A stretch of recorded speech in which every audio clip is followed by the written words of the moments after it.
Sometimes I, for example, misbehaved and did not respect them. That may have been the cause, and therefore they start feeling what? Guilt inside them. This guilt then leads to what? All of these are interconnected. Helplessness. Children who consider themselves responsible for the conflict between the parents think they can fix the situation by being a better child. Now that the divorce has happened, I'm going to work on it. I'm going to get a better person, become a better person, become a better child. They imagine they can do something that will bring their parents back together again. Now the crack has widened to the extent that there's no patching it back together. They think they were the reason. They feel, rejected. They feel the guilt. Now they want to go ahead and what? Repair all of this. In efforts to make themselves better and to bring the parents together, they know it's not. They don't know the reality. The parents aren't coming back together. Just because they are now getting better and they're becoming a better person. So when they see that the parents are not coming back together, when this does not happen, and their plan fails, they feel helpless and they feel hopeless. So I tried. It was my reason. I was the reason. Guilt settled in. I tried to fix things. I was unable to do so. And therefore, this helpless nature and hopelessness creeps in. Then, of course, there's confusion, being torn between parents.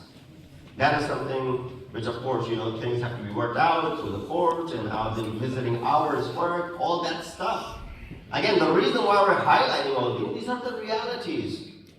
You ask anyone, as I said, the divorced couples or the divorced families are the best deterrent for any further divorces from taking place. Unfortunately, we have to use them in this context so that we learn from their mistakes and what they have gone through. Hundreds and millions of dollars, not millions, hundreds and thousands of dollars is spent in legal fees.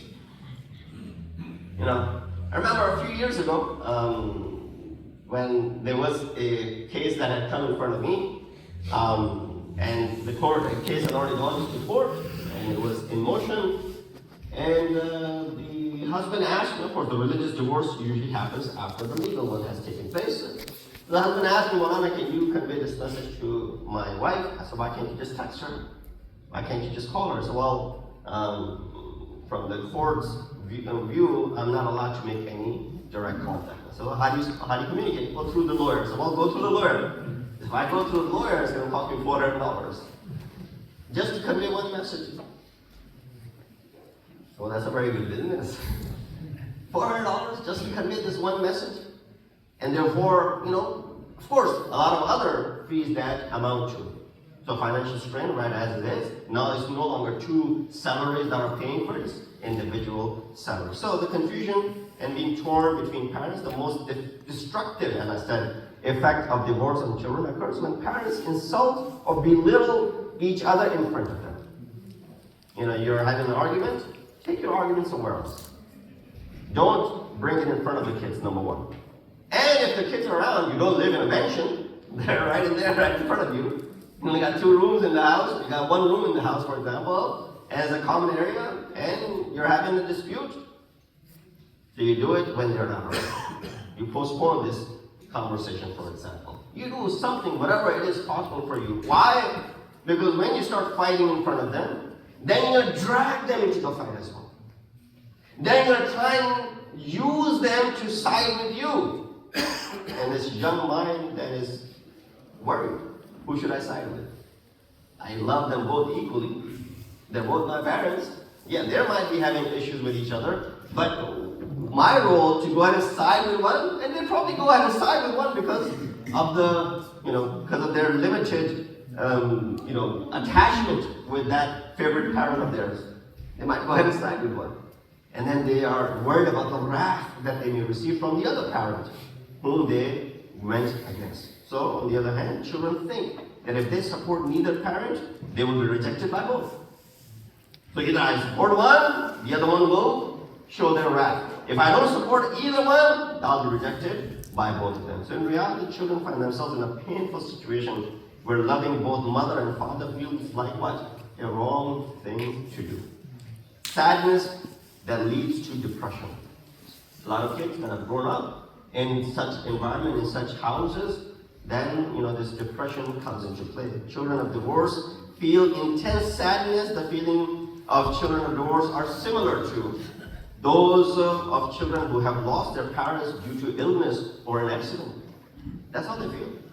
So when parent died, they feel the same way as if the parent has died. They're no longer in their lives. But they do not receive the same level of support, and they may become severely depressed. Loneliness, and that is another impact, devastating impact that comes about when this happens, especially in the lifestyle that we have chosen in this part of the world, where families are not necessarily together. Together, I mean not under the same roof. Together mean being close to one another, providing that support to one another, for example.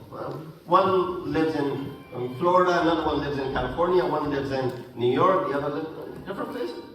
They're not close by. And so when they're not close by, it's very difficult to go ahead and lean back on someone.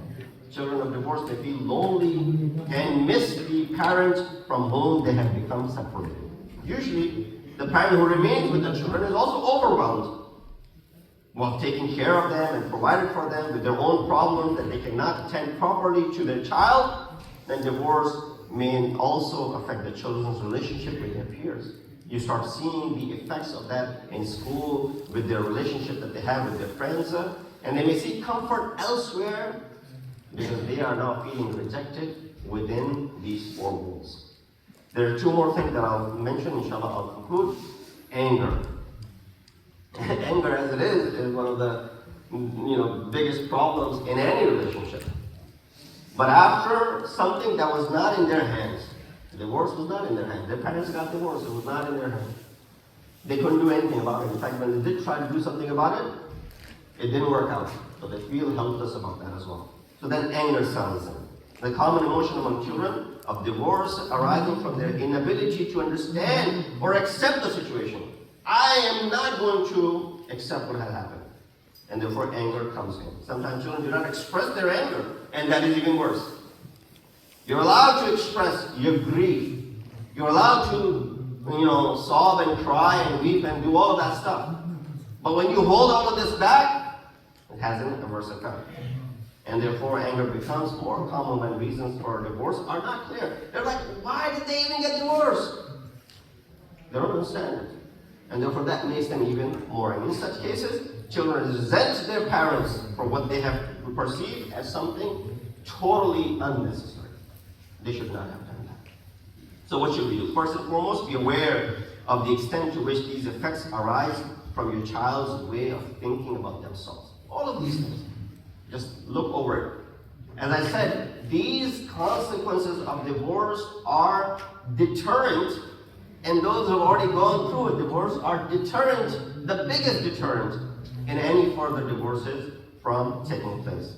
So therefore, when you speak about when people have separated, and you are speaking about the spouse, or the discussion comes about, for example, mother has the children with her, and the discussion about the father comes about. Here, what should the role of a mother be?